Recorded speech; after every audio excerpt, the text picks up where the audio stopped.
Hi, everyone.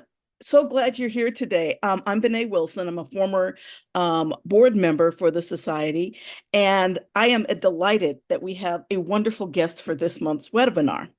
Let me just read a quick bio and then we'll jump right in.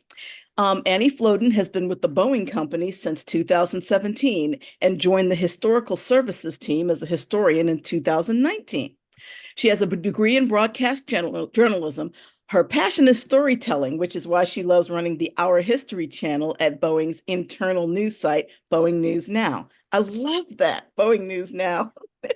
Her parents met as flight attendants at Eastern Airlines, and her dad, like mine, served in the U.S. Air Force for more than 30 years. So literally aviation runs through her blood. As the Yep. self-proclaimed aviation geek, she spends all her free time running her fabulous blog, The Great Plains, and taking wonderful pictures at Seattle area airports. Annie, welcome, welcome. Thank you so much. I'm so excited to chat with you today. I am too. Let's just jump right in. What we're going to do is I'm going to ask Annie a few questions, and then we're going to put up a slideshow where Annie will talk about some of her favorite parts of the collection, and then we'll open it up to your questions. So, Annie, I'm always a big fan of finding out what people's origin story is. So, can you tell us yours, how you became an aviation geek and all the way up to where you are now at Boeing? Absolutely, yes. I feel like my story is very unique, and I took a pretty strange path to get to where I am today. But uh, so like you mentioned, my parents met as flight attendants. My dad was in the Air Force. So growing up, I spent a lot of time at the 934th Airlift Wing out at MSP Airport.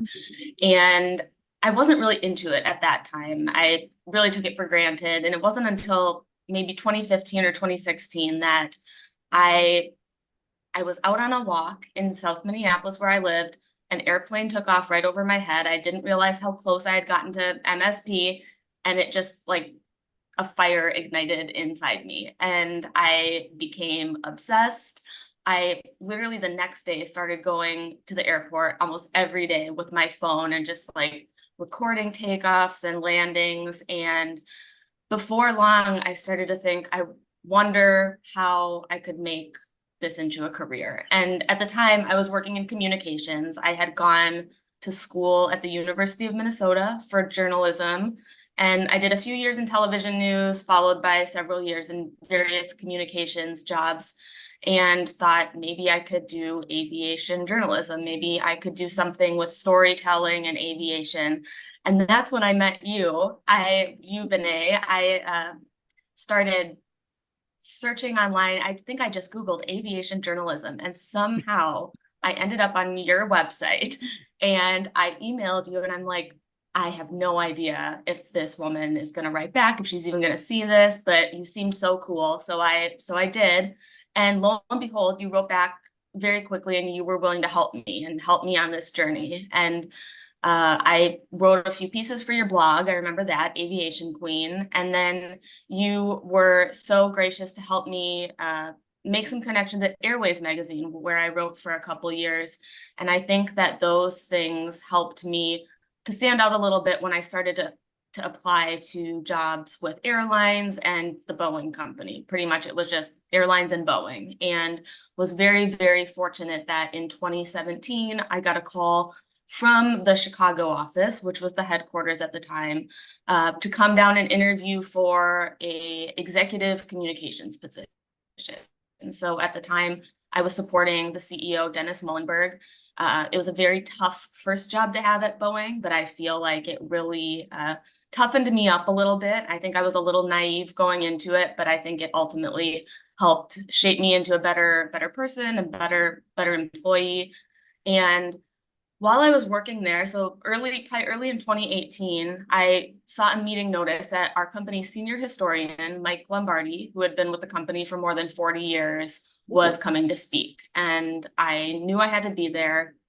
I had already read this book they give us on day one called A Brief History of the Boeing Company, and just was fascinated by some of the stories. And um, I I just got a notice that says my internet connection is unstable, so I hope that I'm still coming through okay. Um, Anyways, I went to Mike's presentation and was just amazed. He just was such a fantastic storyteller. And what really stood out to me is when he told the story of the Dayton weekend, which is when the B-52 was designed. He had with him the hand-carved model that one of our engineers, our aerodynamicist named George Shirer, had built in the 40s on that famous weekend. And he said it right in front of me, and he didn't even know who I was. And it just kind of clicked. I was like, I didn't even know we had a historical services team, but this is really, really cool. I want to get to know this guy. And so I did. I stayed in touch with him. And about a year later, my manager called me into his office and said, Mike wants you on his team. And it was just about the best day ever, the best thing that could have ever happened. So I moved to St. Louis. I started as a historian there. We have the smaller of two archival collections there, mostly focused on McDonnell Douglas, specifically their space and defense history. And we also have a museum there. So I worked there for a couple years, finally got the chance to move out to Seattle, and now been here for about 3.5 years working in the Boeing archives, which is truly a dream for someone who loves airplanes and telling stories, and it's just pretty awesome, and I'm very, very grateful to be where I am. It sounds like the dream. I didn't know this, but like you, I have a degree in broadcast journalism too, although I never used it. So, how did you make that pivot from going to broadcast journalism to communications to now your job as a historian?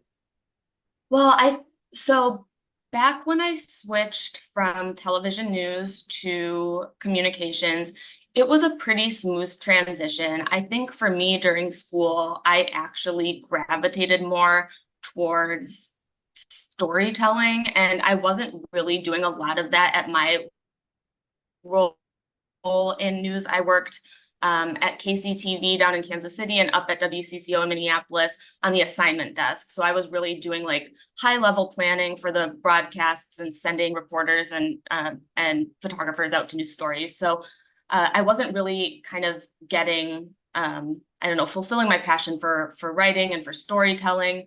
And to be honest, after a couple years there, I was like, I don't know if I even aspire to be an on-air person or anything like that. I just kind of didn't know what the best path was for me. So I decided to apply to some communications jobs, got very lucky working for a few different companies, a nonprofit, and sort of finished at the for the state of Minnesota working in the Department of Health. And through those jobs, I did a lot more storytelling, both video and written, which was very helpful, I think, and sort of helped me to transition into the communications role I had at Boeing. I think the communications jobs I had outside the aviation industry, coupled with sort of my newfound passion for aviation, I was doing whatever I could to immerse myself in aviation. I was reading books, I was watching documentaries, I was working with you, Benet, and other people that I had connected with, and I started my blog. So I feel like it was a pretty smooth transition out of news into communications and subsequently into Boeing. I do still feel like I'm very, very lucky to be on the historical services team. I think there was a big bit of luck involved in that. I think it was sort of a right place, right time type thing. But it ultimately was pretty smooth. And I have to say, working today here in Seattle, so many of my colleagues in communications, which is where our team is nested under, came from television news. So it seems like especially here in Seattle, seems like a very like logical next step for people who have done their time in news and are looking for the next step. Okay. Then my last question before we do the slideshow is, how many pieces are currently in the historical collection? It's pretty overwhelming. So we have split, so we have two sites here in Seattle is the biggest, St. Louis is the other site.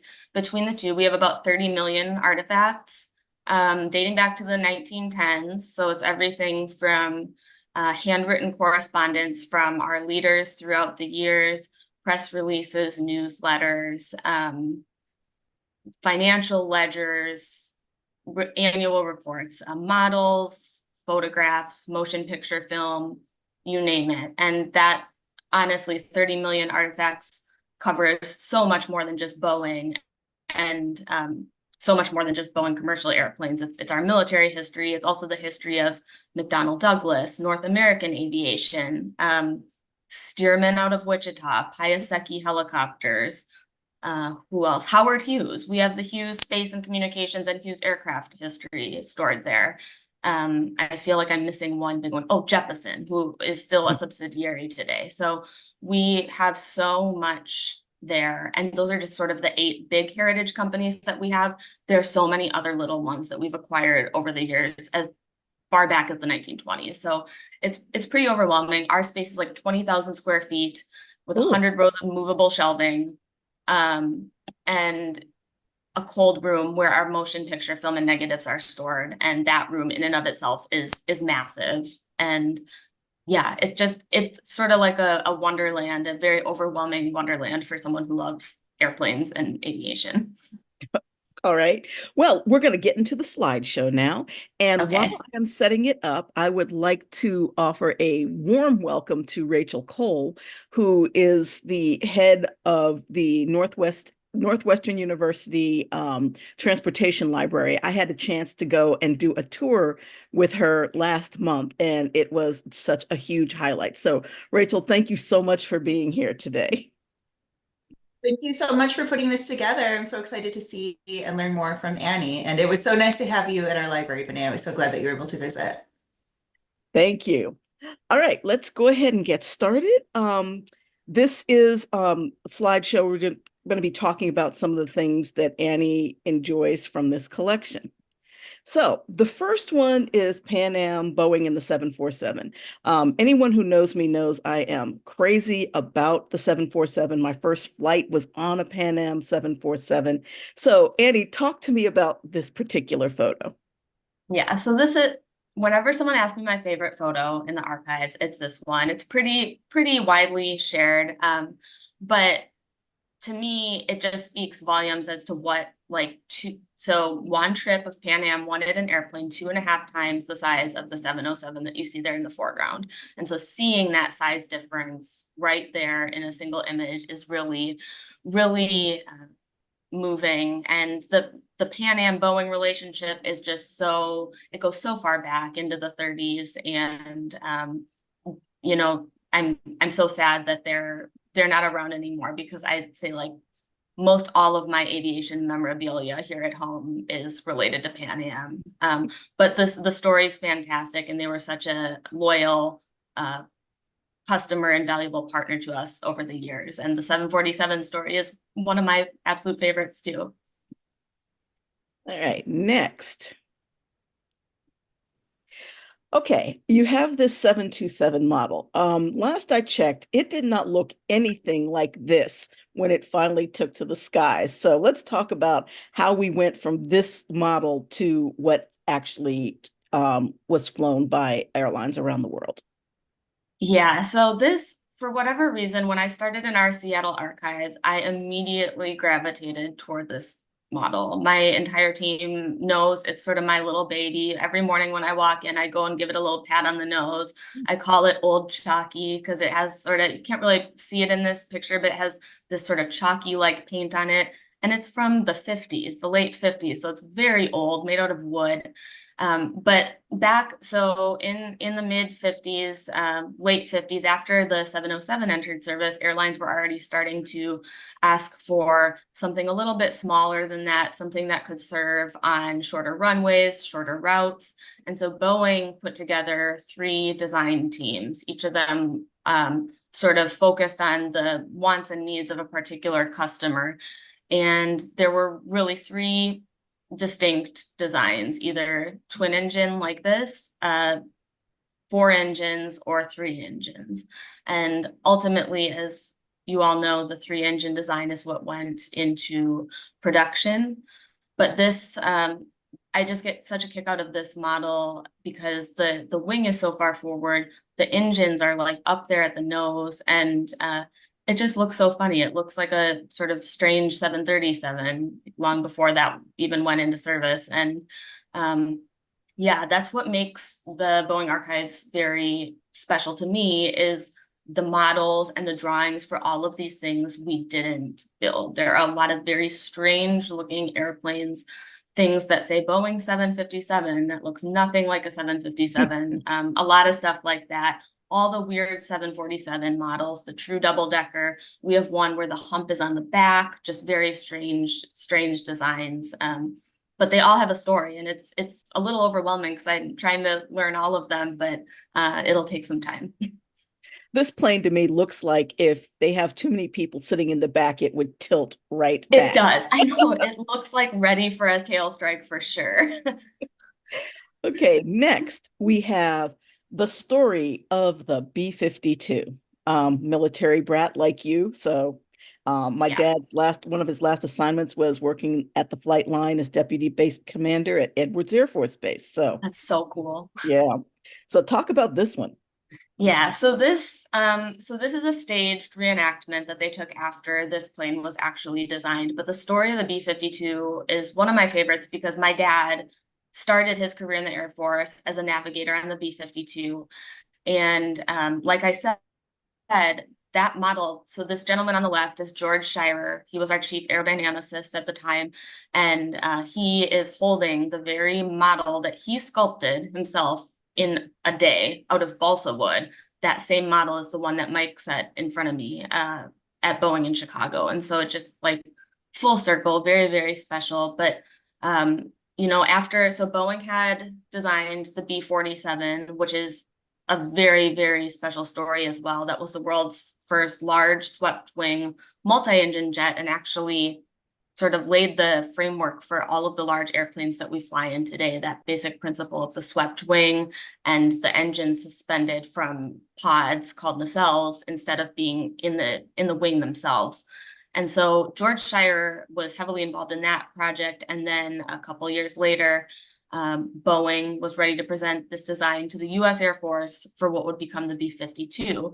And they went out to Dayton to present their design. They had originally designed a turboprop, and that's what the Air Force had actually asked for. But in to their credit, they had already been thinking about an all-jet design. So we often tell this story, and it kind of sounds like they designed an airplane in 2 days, but they had some idea of what they would do if that were to happen. And the Air Force, of course, when they got there, did say, we actually want an all-jet design. And so that was on a Thursday in Dayton, Ohio, at the Van Cleve Hotel, which is sadly no longer around. And so they gave them the weekend. So George sculpted this model, and the guys, second from the right, there's Ed Wells, who is also one of our most legendary engineers. He actually designed the B-17 when he was in his 20s. So he's just pretty remarkable, very smart engineer. And these guys got together, put together a 30-some page proposal and handed it to the Air Force on Monday. And that was it. They accepted it, and it went into production as the B-52. So for me, the timing is just insane, but also the fact that they had looked ahead and thought, jets are probably going to be the future, and sort of had something kind of ready to go, something to build on, is sort of a helpful leadership lesson to me, to always be looking ahead and thinking what might be next, and maybe get a jump on that before others do. Okay. Next, we've have International Husky Inc. I found this to be so fascinating. What is this? So this is another one. I feel like kind of cheating to pick this one as a funny one because it's kind of our go-to funny airplane that we share when we talk about the archives. Because if anyone walks down, we have a huge, like, floor to ceiling, just endless wall of models, and this group of models always catches their eye. So this was about the time of the 747, so late 60s, early 70s.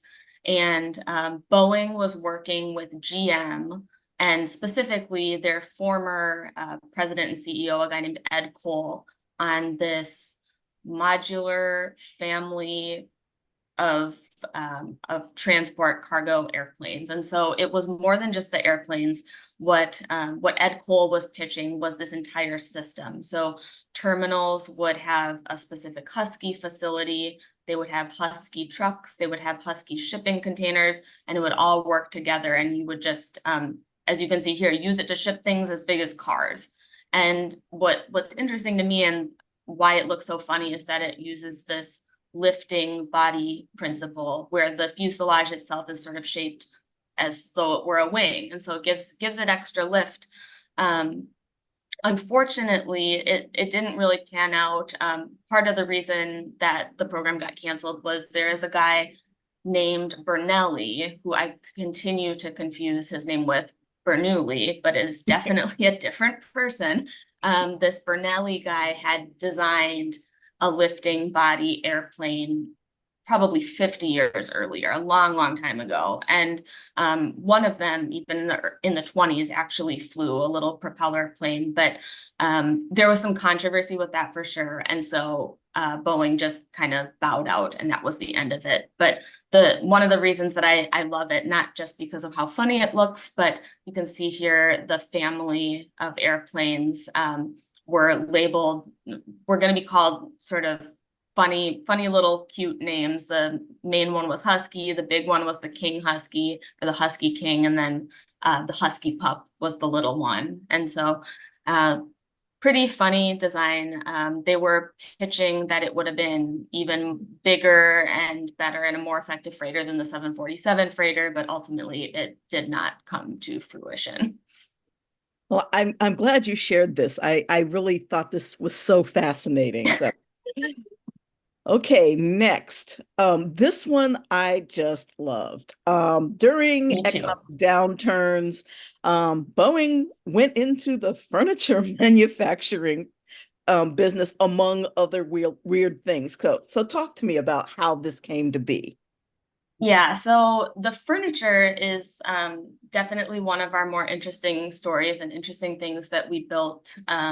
So Boeing was formed in 1916, and their first production contract was for this Model C Navy trainer, but the war ended shortly after they had built those airplanes. So they didn't have much business after that. But Bill Boeing, the founder, was really passionate about the future of aviation. He knew that there was a solid future there, and so he didn't want to lose any of his really smart people working for him, these very intelligent engineers, and he put them to work to keep them busy and to keep them paid by building things like bedroom furniture, like you can see here.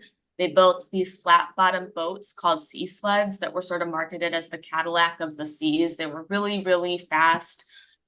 They built quite a few of those. They also built things like countertops for confectionery stores.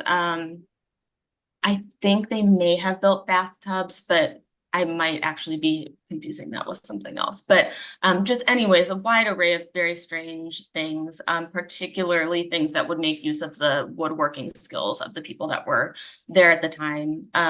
We actually just received our first piece of Boeing furniture in the archives a few months ago. It was a headboard for a bed, and also one of the vanities, like you see here on top of this dresser, from 1919. It doesn't look as pristine as this photo at all. It's pretty beat up, but still really cool to show what we were doing back then. And also just the fact that Bill Boeing saw enough promise in aviation that he wanted to keep his people busy, and sometimes he paid them out of his own pocket back then. So it was a pretty trying time. And then similarly in the 70s, so that was a incredibly rough time for Boeing. So we had been working obviously on the 747, also our supersonic transport, which was funded by the government, and the SST ended up getting canceled. We lost funding for it, and there was an oil embargo, and there was also a recession, and it just led to this very unfortunate downturn. The commercial aviation business was oversaturated. There were no airplane orders coming in, and that sort of time frame is known around here at least is the Boeing bust, where that famous billboard went up in Seattle that says, "Will the last person leaving Seattle please turn out the lights?" Because over the course of just a few years, our employment went from about 130,000 people to 40,000 people. And so we think about like what we dealt with COVID. And honestly, those are a lot of when something like that happens today, that's where our team can provide a lot of value and kind of share these stories of we've been in a similar situation before, we've overcome, we've gotten through it, and we've emerged stronger. But luckily, things did look up. Orders did start coming back in the early to mid 70s. We got a big contract with the US Air Force for the E3, and we also diversified into sort of weird stuff. So we built wind turbines, and Boeing is actually credited with building the world's first wind farm when its Mod 2 wind turbines went into service. Uh, I want to say 1980, 1981, maybe. We also built light rail vehicles, and we also built these strange little cars that are still in service today called the Personal Rapid Transit System. It's for the University of West Virginia at Morgantown. And if you Google that, you can see all about these little vehicles and how they're still working out there. They're pretty funny looking. But the light rail vehicles were in service. I think the last one on the Orange Line from downtown Chicago to Midway Airport was in service through 2014. So they lasted quite a while. We built them for Boston, San Francisco, and Chicago. And yeah, so again, sort of getting into some, having seen what happened just a few years earlier, the company decided to branch out, and especially with sustainability and the environment starting to become top of mind, some of those projects like the wind turbines and mass transit were very interesting to Boeing in the 70s. So it's pretty unique, but some pretty cool history. And also the Mod 2 wind turbine is one of my other favorite models in the archives because it's just so funny. It's literally just a stick, a white stick with like a white and red stick attached to it. So like if you looked at it, you'd be like, what even is this? It just looks funny intermixed with all the airplanes and spacecraft. But yeah, it's one of my favorite stories. Okay, let's go to the next slide. Okay, this is a YC-15. I see the military emblem on it. What are we looking at here? Yeah, so in the 70s, Boeing and McDonnell Douglas each built airplanes that looked fairly similar. Boeing had the YC-15, McDonnell Douglas had the McDonnell Douglas had the YC-15, Boeing had the YC-14, and these were supposed to be a replacement for the C-130. And not that long ago, very small world story, through my Instagram on the Great Plains, I was contacted by a gentleman who had seen one of my posts alluding to the fact that I worked at Boeing and worked in our history department. And turns out his dad was super famous in our history. His dad was Bill Casey, a legendary test pilot at McDonnell Douglas, who flew the C-17 on its first flight. He was involved in the first flights and flight test programs for a lot of airplanes, including this one. And he actually flew the YC-15 in the 1977 Paris Air Show, which is really, really amazing. And his son said to me, he had recently passed away. His father had recently passed away. They were down in Southern California, still in his original childhood home. And he had so much stuff from his decades-long career. And he wanted to make sure, there was a lot of it that they wanted to hold on to, but there was a lot that they wanted to get into the right hands to be preserved and also to be used, and to ensure that his dad's legacy was kept alive. So I went down there to visit him. It's always really humbling to go into someone's home, especially that it's just this very old, beautiful home in Long Beach. And to start going through some of this stuff, he had a lot of boxes sort of displayed in his living room. A lot of it pertaining to the YC-15 program, photographs, journals, flight logs. He had a lot of awards that he had received over the years. He was also extensively involved in the KC-10 tanker program and actually lived and worked in the Netherlands for quite a while on that. So he had a lot of recorded history from that, as well as the C-17. And so something like that, a big collection like that, is always a little daunting to walk into. But you know, we knew we had to have it. And it's very comforting to them, I think, to know that these things are going to go to a good home. And so from that point on, I shared what I had found with my team. We coordinated a couple trucks to bring it up here, and we received it maybe a few months ago. And so we're still going through it. And that's honestly one of the challenges on our team is the backlog and all of the stuff that we have sitting here that we don't know what it is, or we haven't opened that box yet. And it's a lot. The backlog is very extensive, but luckily we were able to sort of do a high level look through Bill's materials, and his story is pretty fantastic. And we're really, really lucky that, you know, the stars aligned and we were able to get his collection. I mean, talk about great timing and literally falling into your lap. Yeah, exactly. Yeah, it was so cool. All right. I just wanted to end with this little quote. And Annie, I'm going to get off of the slideshow. This is all of our contact information. I've got one question, and then anyone else who has any questions, please do not hesitate. You can take yourself off mute or you can drop it in chat. So my last question is, how do you and your team decide what items belong in your collection, and how can people make donations if they're so inclined? Sure. So I will say that our team, we're pretty evenly split between historians and archivists. I tend toward the historian side of things. So our archivists have a very robust collection policy, as well as guidelines as to what we do or do not accept. For the most part, we don't turn down a donation. We'd rather be safe than sorry and not miss out on something. But what we're looking for, if we get a potential donation, is first, do we already have this? If so, do we have a lot of copies of this? Is it something like people will come to us often with old Boeing newsletters, and we have, you know, 10 copies of every one dating back to the 1930s. So, but oftentimes we'll still take things, even if it's a duplicate, just to maintain sort of a preservation copy as well as a working copy.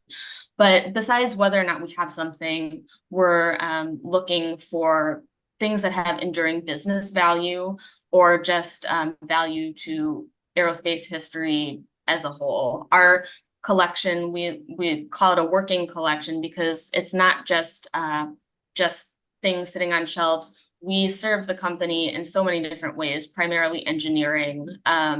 You know, engineers will come in often to study past designs, sort of avoid reinventing the wheel when they're thinking of a new concept. We actually, one of the best examples of that is in the late 90s, early 2000s, when we were still working on the Sonic Cruiser program. Engineers came in and studied the North American Aviation XB-70 Valkyrie because of the canard style wings on the nose.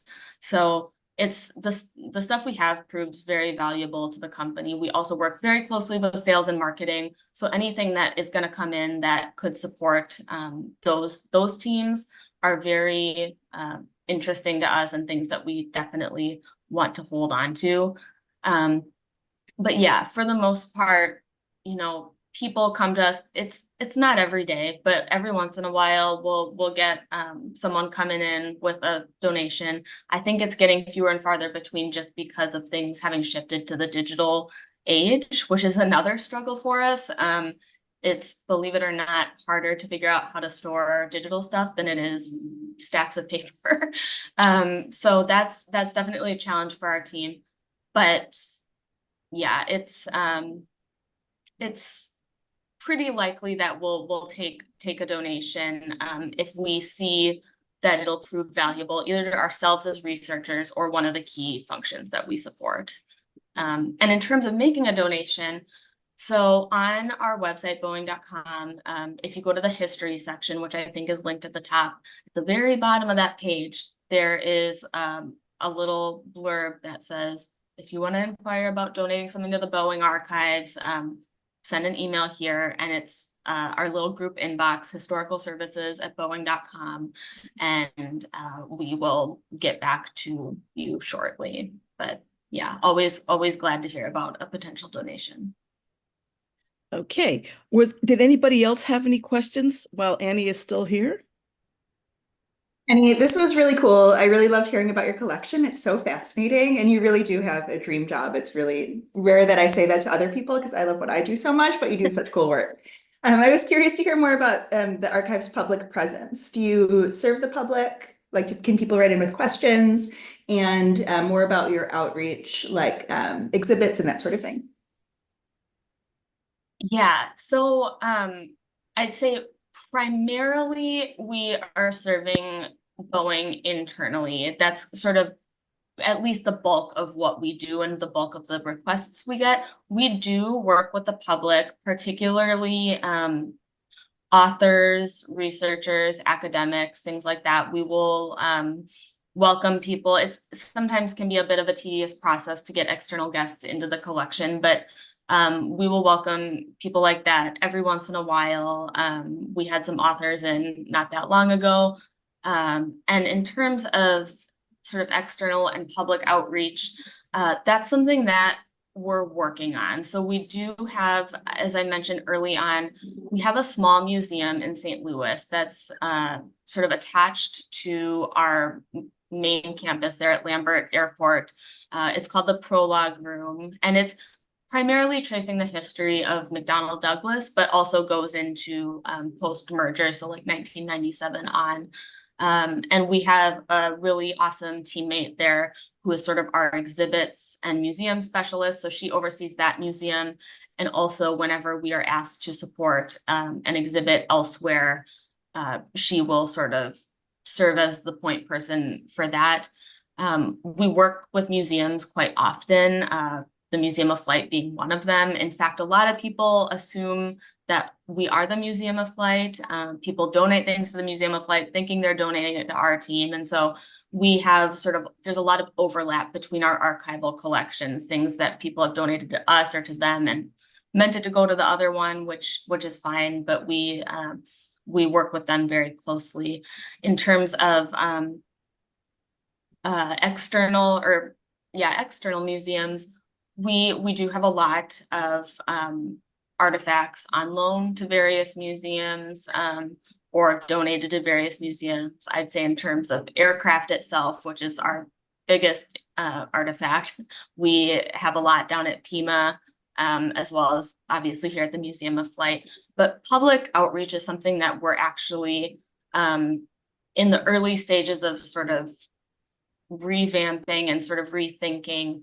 We're looking into the possibility of doing some archival, like inside the archives video series where we can share with people sort of the type of work we do and sort of what the collection holds. But that for me as a storyteller, that's something that I'd really like to do is get our story, our collection out there in the public a little bit more. It's always a little bit of a shame to know that so much incredible history is sort of sitting behind these closed doors. So that's something that we really, really want to improve.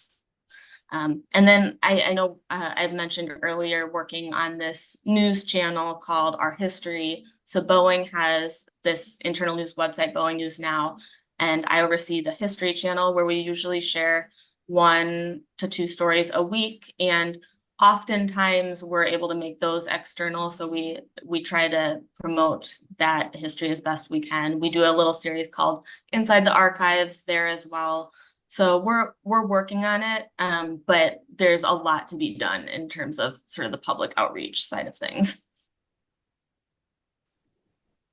Were there any more questions for Annie? All right. Well, thank you all so much for joining us. Annie, thank you so much. I mean, I'm a Boeing geek anyway, but I learned so much more from your presentation. So thank you for coming. And for those of you who are watching the recording, I wanted to let you know that we do this once a month on the second Tuesday of the month. At noon Eastern time. So just keep your eyes out. I'm on social media. I run the society's social media pages. So we'll let you know who our guest is for October. Again, thank you, Annie, and thank you all for joining us today. Thank you so much.